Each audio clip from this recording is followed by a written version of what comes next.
Hello friends, கத்தாரில் ஒரு சில ஸ்பாட்டுக்கெலாம் நாங்கள் போய் சுற்றி பார்த்துட்டு வந்திருக்கோம். அதில் இது கொஞ்சம் ஸ்பெஷல் அப்படின்னு சொல்லலாம்.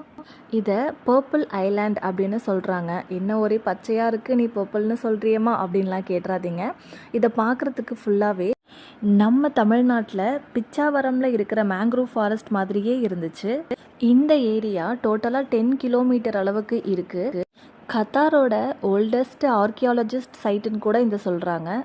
அதெல்லாம் இருக்கட்டும், நம்ம எதுக்கு வந்தோம்? ஃபன் பண்ணுறதுக்கு வந்தோம். அங்கேருந்து சின்ன சின்ன மீன்கள், சின்ன சின்ன நண்டு இதெல்லாம் ஃபோட்டோ எடுத்துகிட்டு அப்படியே நாங்களும் அந்த ஏரியாக்குள்ளே போயிட்டுருந்தோம். நாங்கள் போனது ஈவினிங் டைமில். ஸோ சன் வந்துட்டு அந்த மேகத்துக்கு நடுவில் செட் ஆகிறதெல்லாம் பார்த்து நாங்கள் என்ஜாய் பண்ணிகிட்டு இருந்தோம். இந்த ஏரியா ஃபுல்லாகவே தண்ணியாக தான் இருந்திருக்கு. பட் நாங்கள் போனப்போ தண்ணி ரொம்ப இல்லை. அந்த மணல் ஃபுல்லாக குட்டி குட்டி சங்கு நிறையவே இருந்துச்சு. எப்படி தான் இந்த ஏரியாவை க்ரியேட் பண்ணியிருக்காங்கன்னே தெரியல. வீடியோ பிடிச்சா லைக் பண்ணிவிட்டு சப்ஸ்கிரைப் பண்ணிவிடுங்க.